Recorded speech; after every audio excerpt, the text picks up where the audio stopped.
What's up, guys? Today we are trying something a little bit different. So, I want to do this challenge where I have to practice talking to a camera and oop, and just get comfortable with talking and understanding how I sound and stuff. So, this video will be the one out of probably 10 because I'll probably do it for 10 days, and we will see our growth process and how we talk, as well as our pronunciation and our communication skills. Because one thing I will say about just watching other people is that our communication skills, it's not as strong as they should be, at least for me, especially because I work from home a lot. So working from home means that you're not really getting the opportunity to speak as much as someone who would be in an office. And so I figured, as a nice little challenge, we'll try and talk to a camera for 10 minutes. And this may just become a diary series for us where we see how we were feeling,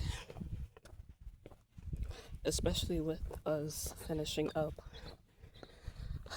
on the last month of marathon training.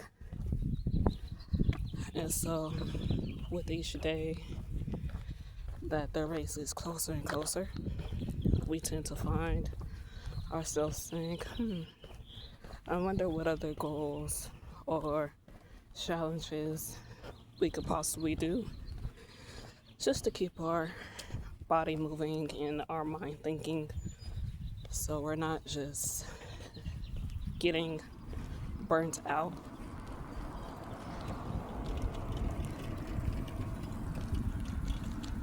Especially in regards to just us doing daily tasks and stepping out of our comfort zone little by little. So yeah, that's the goal.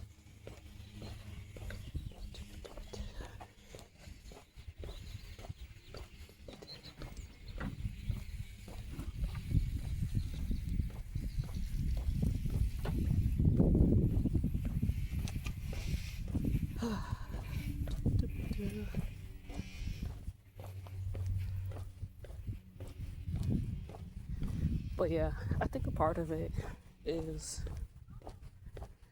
just figuring out how to keep a conversation going, which should seem simple, but if most of your life is online, or yeah, I guess that would be it, online, you tend not to realize how much talking is required, especially in regards to how you do everything in life. You gotta talk to somebody or send a message out, and you want to be really confident in your message so that you're not just repeating the same things over and over again. And quite often I found myself doing that a lot. So I really want to get better at having, one stream of consciousness as I'm talking and walking.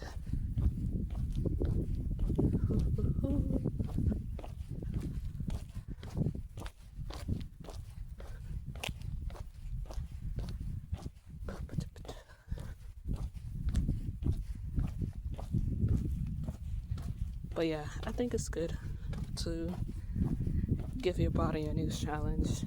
And for me, this one will be more of a mental challenge as we get closer and closer to the race, because most of my mornings it's me training, and training can become a lot after a couple of weeks, just because your body's not used to the intensity level. Oops. There we go.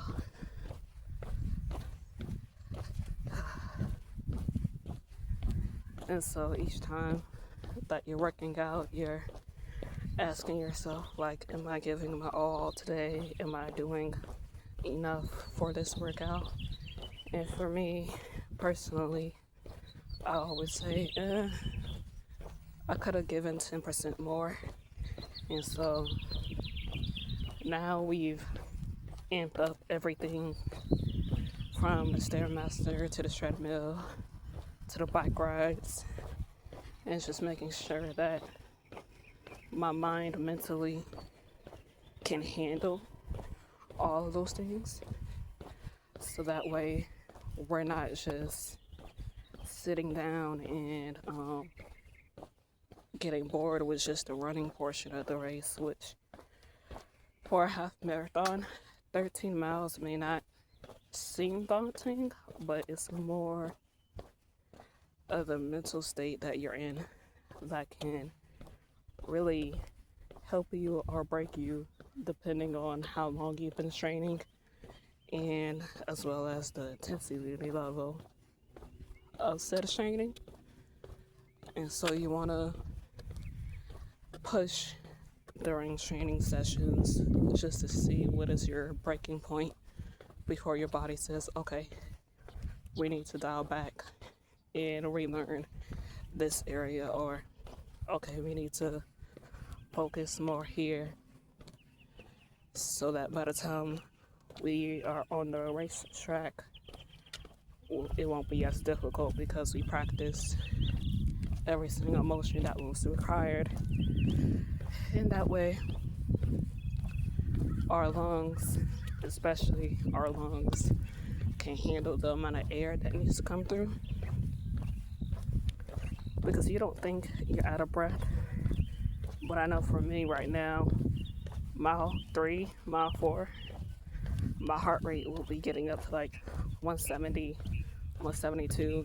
So I'll have to slow down and allow my body to catch back up, because if I keep it at 172, that'll be so bad, especially in terms of my endurance and wanting to finish the race within 3 hours. It will require a lot more pacing and being gentle on my body as I am going through each training day.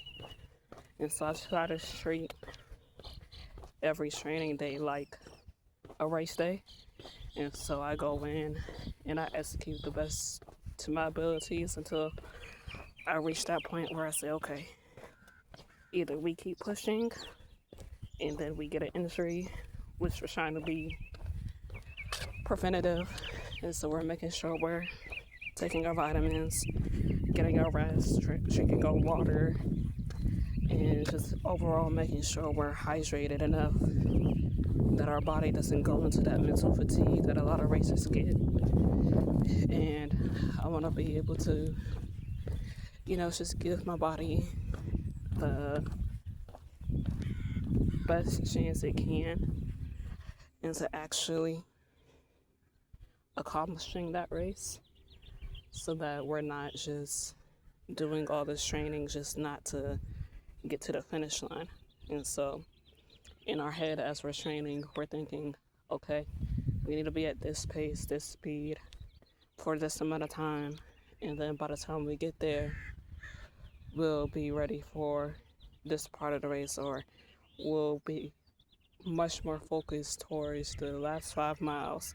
Because the first 5 and the last 5 in a half marathon are usually the hardest. It's just because your body is like, oh, this isn't like a 1 mile and you're done. Like, no, this is 13 miles, which is a lot for anyone who hasn't done a 5K or a 10K. I would highly recommend doing a 5K first and then a 10K and slowly work your way up to a half marathon. Because if you were to just do it right now, unless you're like physically fit, I would not recommend it, because the amount of strain you put on your heart and your body trying to get it into shape, it takes months, sometimes even a year, depending on where your fitness level is at, where your weight is at, and where you are mentally in life. So I would say Take your time before rushing into a half or even into a full, and that way you'll be a little bit easier on your body and a little bit easier on your joints, so you're not causing unnecessary injuries, which could completely stop you really early in the race, which will be bad. But yeah, this is the first 10-minute video. Peace.